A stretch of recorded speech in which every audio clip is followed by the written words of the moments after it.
Hello and welcome to study IQ. मैं दिव्यांशी और आज मेरे साथ इस इंटरव्यू सेशन में जुड़े हैं अमित बधानी जी। अमित बधानी जी ने हाल ही में RRB clerk, RRB PO, IBPS clerk, SBI clerk ये चारों एग्जामिनेशन क्लियर किया है। सबसे पहले स्वागत है अमित आपका स्टडी आईक्यू पर। Thank you Divya ji. अमित, कैसा लग रहा है? 4 एग्जामिनेशन एक साल में ही हुए और ये सभी एग्जामिनेशन आपने क्लियर किए। कैसी फीलिंग आ रही है, क्योंकि आप हमेशा से ही बैंकिंग सेक्टर में जाना चाहते थे? ये बहुत अच्छा लगता है। पेरेंट्स के फेस पे भी स्माइल होती है तो खुशी होती है उनको भी देख करके। और भी बहुत लोग सपोर्ट किए हैं इस जर्नी में। मेरे मेरे सिबलिंग्स रहे हैं, मेरे बहुत से दोस्त रहे हैं, मेरे टीचर्स रहे हैं, सब लोग मुझे सपोर्ट किए हैं शुरू से ही इस चीज को लेकर के। तो वो लोग को खुश देखकर मुझे भी बहुत खुशी होती है।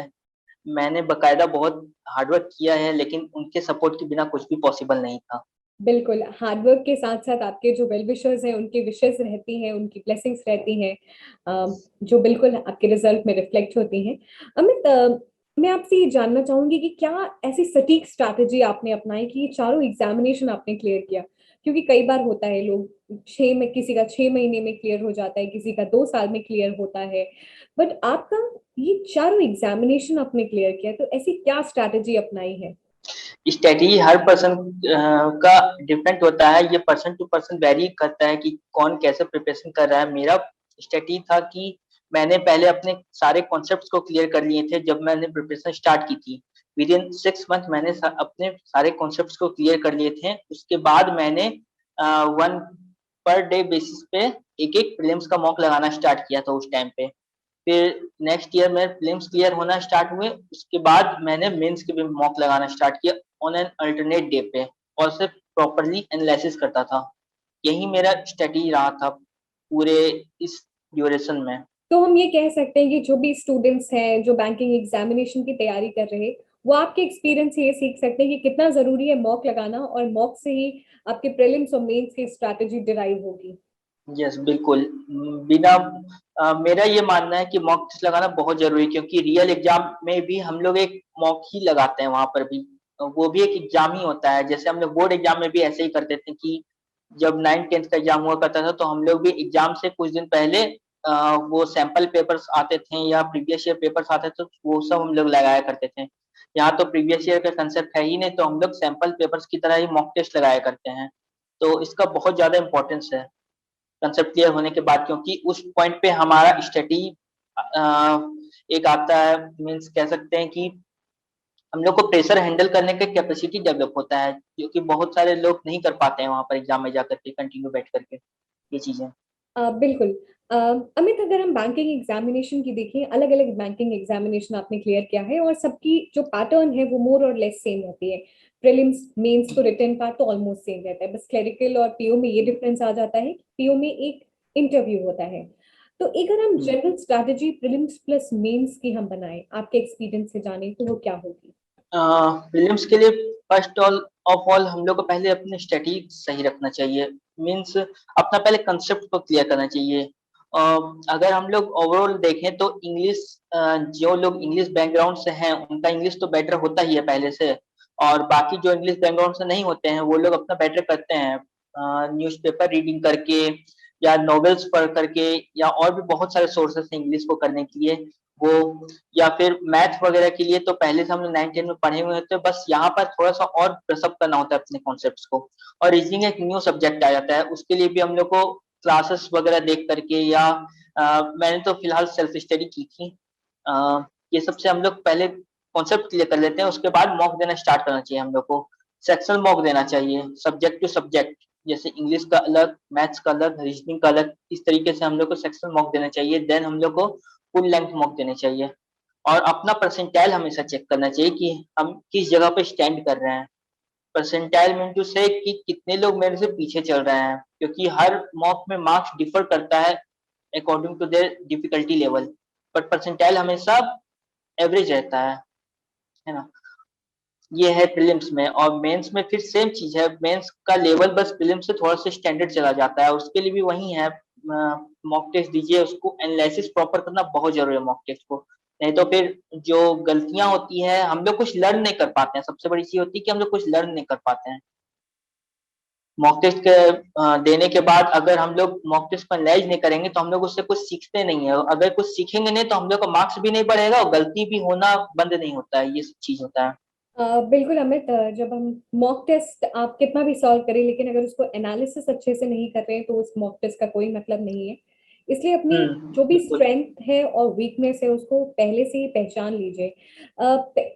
आपको इसमें बहुत फायदा होगा कि आपको पता चलेगा कौन सा सेक्शन आपका स्ट्रांग है, कौन सा वीक है। मैं इस सेक्शन पे ही आने वाली हूँ क्योंकि कट ऑफ के साथ साथ एक सेक्शनल कट ऑफ भी होता है एग्जामिनेशन में, अगर हम एसबीआई हम्म, क्लर्क को छोड़ दें तो हम्म। अलग अलग सेक्शंस को कैसे कवर करना है, कैसे समझे कि हमारा क्या स्ट्रॉन्ग पोर्शन है, और पेपर को सॉल्व करने का एक सही तरीका, एक एल्गोरिदम अगर हम उसको बोल लें तो क्या होना चाहिए।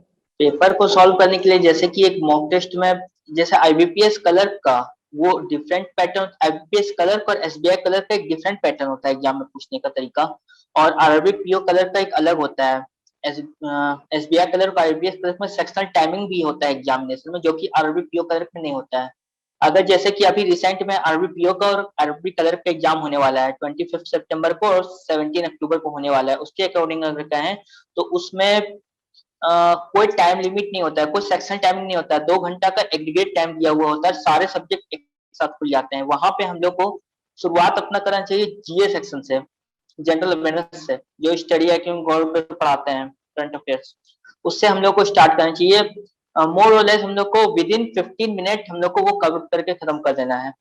देन हम लोग को फिर कंप्यूटर सेक्शन में जाना है, उसमें भी 10 मिनट्स मोर देन इनफ है।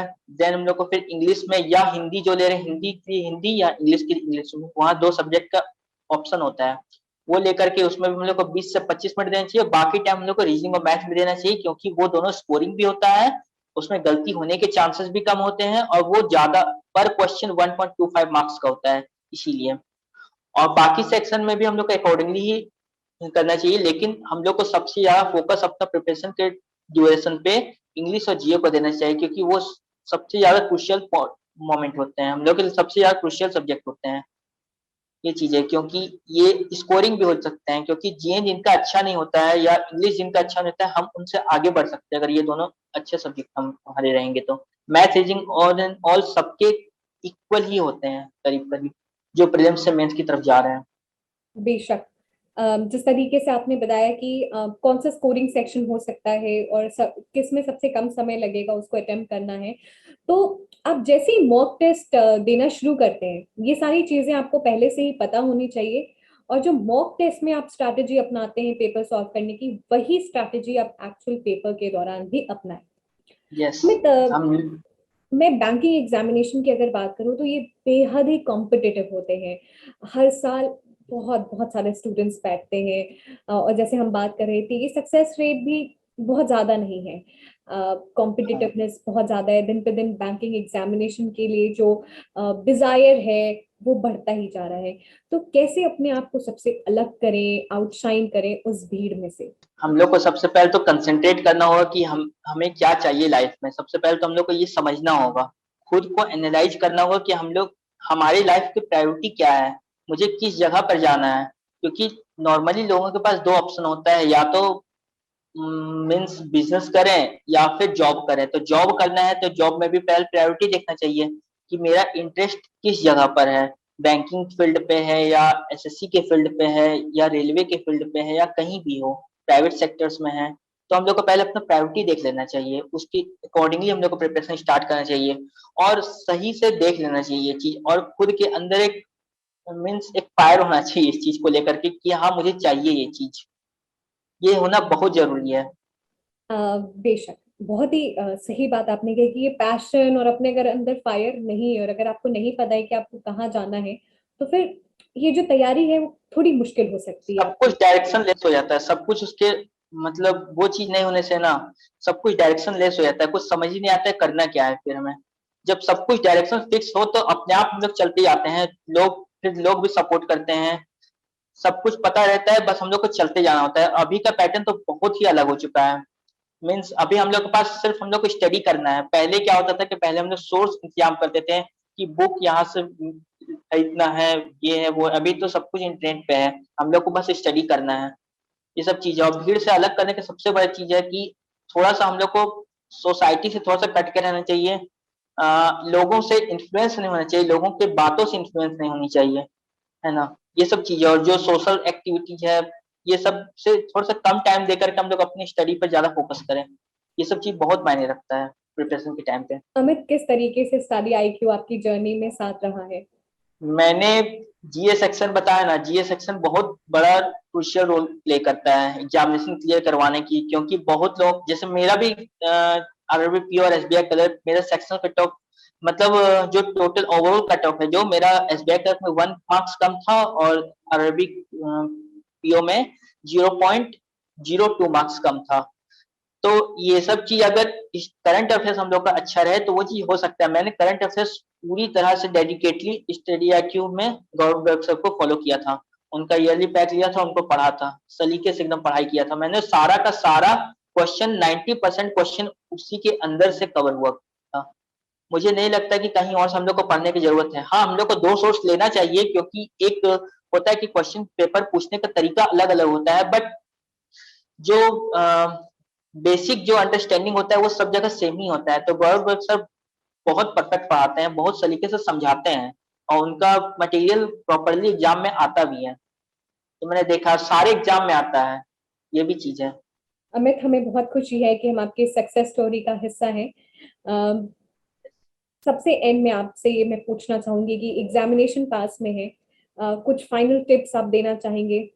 अभी जैसे समथिंग 25 सितंबर को आरबी पीओ का मेंस है और 17 अक्टूबर को है आरबी कलर का मेंस। उसके अकॉर्डिंगली मैं ये अभी कहना चाहूंगा, आरआरबी के एग्जाम निकालने के लिए मॉक टेस्ट देना बहुत क्रुशियल चीज है। इसलिए जो स्टूडेंट अभी प्रिपेयर कर रहे हैं, मॉक टेस्ट जरूर दें, और डेली बेसिस पर एक एटलीस्ट जरूर दें। मैथ रीजनिंग सेक्शन को एनालिसिस, अभी जितना टाइम है उस हिसाब से मैथ रीजनिंग सेक्शन का एनालिसिस छोड़कर अभी अपना इंग्लिश, जीए और कंप्यूटर की तरफ फोकस करें, क्योंकि वो स्कोरिंग भी है और उस पर आपको मार्क्स भी गेन करना है, और उसमें गलती भी ज्यादा होता है मॉक टेस्ट में। इसलिए उस सेक्शन पे हम लोग को ज्यादा भी फोकस करना है, और डेली बेसिस पर मॉक टेस्ट लगाएं, क्योंकि टाइम बैलेंस बहुत ज्यादा मैटर करता है इसमें। टाइम का बैलेंस होना बहुत मैटर करता है। जैसे मैंने भी बताया आपको, इतना इतना टाइम इस सब्जेक्ट में देना है, तो इसमें टाइम बैलेंस भी हम लोग को करके चलना होता है। बिल्कुल, टाइम बैलेंस करना है और एग्जामिनेशन बहुत ही पास में है, इसलिए आप जो भी सेक्शन आपको रिवाइज करना है उसको ज्यादा से ज्यादा रिवाइज करें, और एग्जामिनेशन में हाँ, जिस तरीके से आपने अभी तक प्रैक्टिस की है उसी तरह लगे रहें। Thank हाँ, you so much, बिल्कुल। Amit, for joining us in this interview session, and the entire team wishes you all the very best.